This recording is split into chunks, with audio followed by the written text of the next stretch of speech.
When I was a kid, my dad would leave me alone in various places while he went off to drink. The most frequent of these was a laundromat that happened to be across the street from his local bar. Sometimes, he would take me to do the laundry with him before telling me he had to step out for a few minutes. Dad would give me some quarters for the arcade machine in the back of the laundromat, one of those racing games with an attached steering wheel. To be honest, I kind of liked being left at the laundromat. I didn't have video games at home, and the arcade machine was a nice escape. Anyways, this story isn't about the laundromat, but the fact that I like that damn game so much might explain why Dad thought Chester's Kidzone looked like a perfect place to leave me for a while he drowned in his sorrows. I believe I was 8 at the time.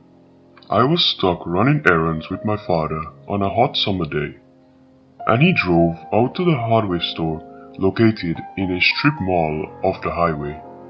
The strip mall consisted of two long rundown buildings which faced each other at a right angle. Among the various businesses, these buildings contained all which had seen better days. Was a dive bar at the end of the strip mall. After we left the store, Dad looked longingly at the bar. He wanted to go in, but he didn't know what to do with me. I watched him reluctantly fight off the temptation as he walked to the car. Dad was putting the keys in the ignition when he paused, looking at something in the distance. At the end of one of the buildings, tucked into an easy-to-miss corner of the strip mall, was a set of double doors. Underneath cartoon font signage, Chester's Kidzone. Dad pulled the key out of the ignition and retrieved his wallet. "Here," he said, handing me a $3 bill. "Go play some games in that arcade. I'll come get you in an hour." I had been to Chuck E. Cheese a few times before, and I knew that $3 wasn't enough to buy tokens to play for an hour. I also knew better than to challenge my dad, so I walked sheepishly through the double doors as he headed to the far end of the strip mall. I don't remember everything about Chester's Kidzone, so I won't try to fill in the blanks, but I do remember a few things vividly. The first thing I noticed that there were no adults in sight, just a handful of other kids. There was a snack counter, but no employees behind it. Kids would wander up to the glass case and retrieve packaged snacks and candy before running back out to the arcade floor. I took a pretzel myself, but it was stale. Tokens were dispensed by the machine that took dollar bills. To my surprise, the $3 I had brought were more than enough. After I fed it the first dollar, tokens began pouring out. The receptacle where the tokens landed overflowed with gold coins. I stuffed my pocket until they couldn't hold any more. As I walked away to check out the arcade floor, I heard the clinking of tokens still dropping out. To my 8-year-old eyes, the arcade floor seemed huge, much larger than the building looked from the outside. Unoccupied games machines crisscrossed the floor in a maze-like fashion, kids occasionally scampering between them before disappearing again. The interior of Chester's Kidzone was bathed in a dark shade of purple. I recall the soles of my sneakers sticking to the carpet as I walked across the arcade. They hadn't been cleaned recently, if ever. In fact, the whole place was dingy. Once or twice I saw a mouse skitter across the floor. Long cracks ran up the walls, which were bare, except for a few haphazardly hung photos of Chester, the establishment mascot. I didn't recognize most of the arcade games.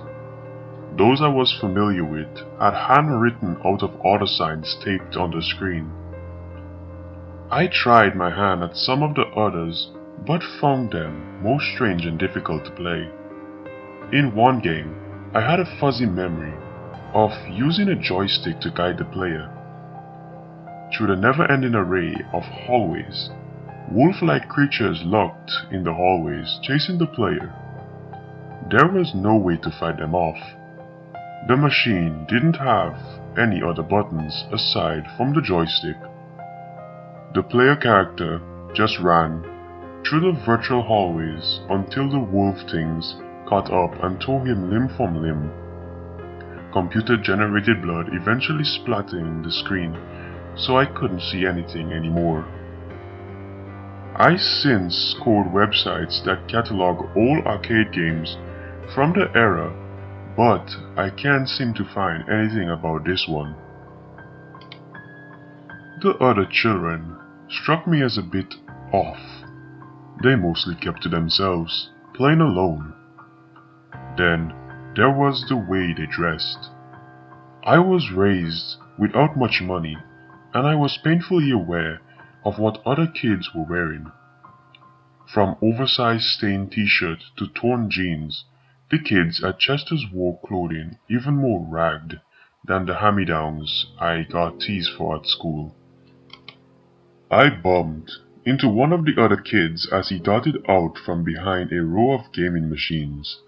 A boy, about my age, sporting a bowl cut which had grown slightly too long. He seemed nervous. I could tell that behind the mop of hair obscuring his eyes, he was looking at his feet.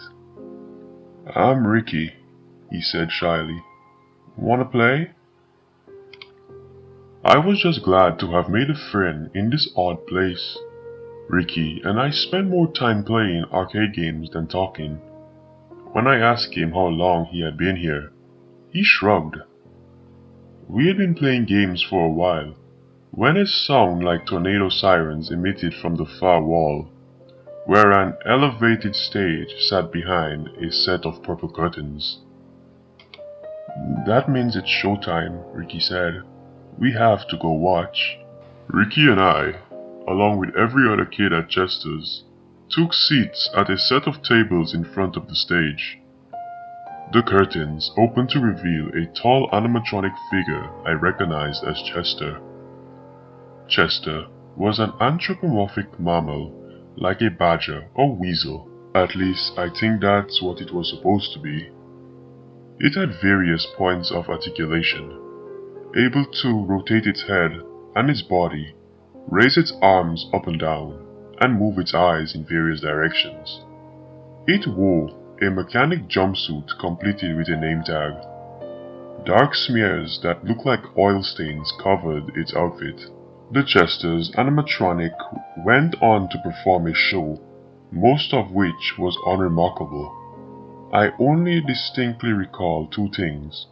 One is a song and dance in which the animatronic shimmed unnaturally, its mouth flapping open and shut as a speaker somewhere inside played an off-key jingle.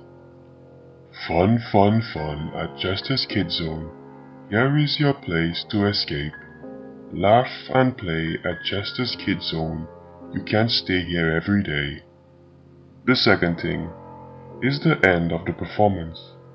After completing its routine, the animatronic clumsily clapped its hands together. "It's time to pick the special guest." The animatronic's head swiveled slowly as it scanned the crowd. Some of the other kids squirmed. Chester's head stopped mid-swivel before the animatronic raised its left arm. It was pointing to a boy who sat alone at a table a few dozen feet away from Ricky and I. "You're today's special guest," Chester exclaimed. "Come on up." "Me?" the boy whimpered. "Come on up," the animatronic repeated, its voice suddenly almost deafening. The boy stood up and walked onto the stage.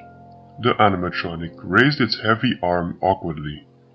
The boy winced, and I saw that the animatronic was gripping him by the neck, the way you grab a dog by its scruff. That's all for today. See you tomorrow, said Chester. The curtains began to draw. The boy on stage was trembling. Just before the drapes closed fully, a dark stain spread across his pants. What's going on? I asked Ricky. I felt uneasy. Just a part of the show, he replied. Wanna go play in the tubes? Ricky gestured me towards a structure across the building. A massive, elevated jungle gym. An interconnected set of plastic tubes that snaked across the ceiling. Kids could enter and exit the tubes via networks of tall towers with walls made of netting intended to be climbed, enclosed slides, and even a fire pole.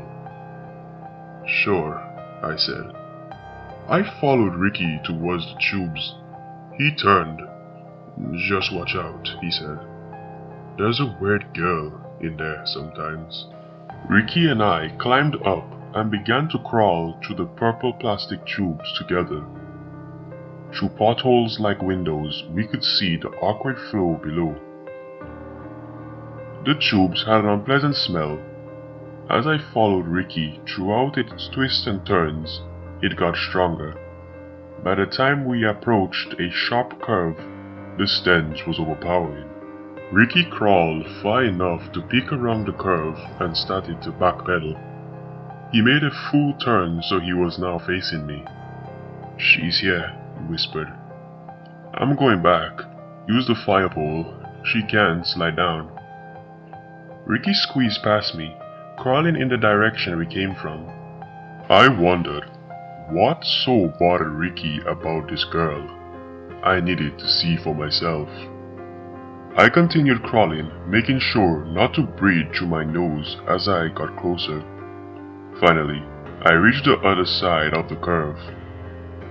The plastic tube reached its end in a circular chamber several yards ahead. In the chamber was a girl, several years older than me. She was filthy, her matted hair pulled on the floor of the tube around a dress so tattered it barely clung to her body. More disturbing, she lacked a single limb. What should have been each arm or leg ended in a rough stump. The fact that she was even able to remain upright was a feat. She hunched low to the ground, chewing frantically on something small and furry trapped between her arm stumps. Beside her was a putrid pile of what looked like guts and fur. The stack of neatly separated pink tails confirmed that the girl had been eating rats. She didn't know I was there. I began to crawl in reverse, slowly trying to make each knee fall as soft as possible. I'd almost gotten back around the curve when the squeak of my sneaker against plastic echoed throughout the tubes. The girl snapped her head upwards, fixing her wild-eyed gaze on me, red liquid dribbling down her chin. She snarled. I frantically turned my body to crawl the other direction, sensing that I was leaving. She dropped the rat and began to scramble towards me. I crawled madly back through the tubes. I looked back and saw her advancing in a prone position much faster than anyone without a single limb should ever be able to crawl. I kept going, navigating bends and forks in the tubes, knowing if they trapped me in another dead-end chamber. The whole time I heard thumping behind me as the girl propelled herself through the tubes. Finally, I came across a tube with a hole in the floor and a metal bar extending through it. I gripped the fire pole and wrapped my legs around it. Angry high-pitched shrieking sounds from above as I slide down to ground level. Back on the arcade floor, I look up at the tubes. The Limbless Girl glared at me from one of the pothole's windows, her eyes burning with rage. I fled, making my way to the front of the establishment and pushing through the double doors. I ran all the way down to the other end of the strip mall and right into the bar my father was in. I knew I'd get a beating for that later on, but that was better than spending another second in Chester's Kidzone. I never heard a thing about Chester's Kidzone once from anyone again. I passed by the strip mall a few years later, and all that remained was an empty retail space. Until now, I've only thought about Chester's in brief flashes. I guess I don't like to think about it. The memory makes me feel dirty, like Chester was, and trapped, like I'm still in the tubes, scrambling to find an exit, the limbless girl thumping just around the bend. But I recently decided to want to know more about Chester's. If nothing else, I want to confirm that it was real, and not just a childhood fever dream. I convinced myself it was true. I asked my father about that day he dropped me off at Chester's Kidzone, but he didn't know what I was talking about. Not surprising. Dad lost his memory, the same place he lost everything else, at the bottom of a bottle. I searched online trying to find any information I could about Chester's, but I had no luck with either current or historical business listings. I eventually came across a thread in an obscure forum where a couple of posters referred vaguely to Chester's. The location they mentioned, several of them were nowhere near me, but the general direction were accurate. When I pulled up the website again this morning, the thread was gone. The link I'd saved redirected me to a 404 page, and that's how I ended up here. At this point, I just want to know that I'm not crazy. To anyone reading this, have you ever been to Chester's Kidzone? Hey guys, I know it's a bit weird to hear me talking in the end of a video, but I just want to say sorry for any stuttering you may hear in this video, or any background noises. I was making this video a bit quick, so I didn't have time to properly edit it, so I'm just saying sorry. So please forgive me for that, and if you like the video or any of my other videos, please remember to like, subscribe, turn on notifications. Oh, and remember, stay scary.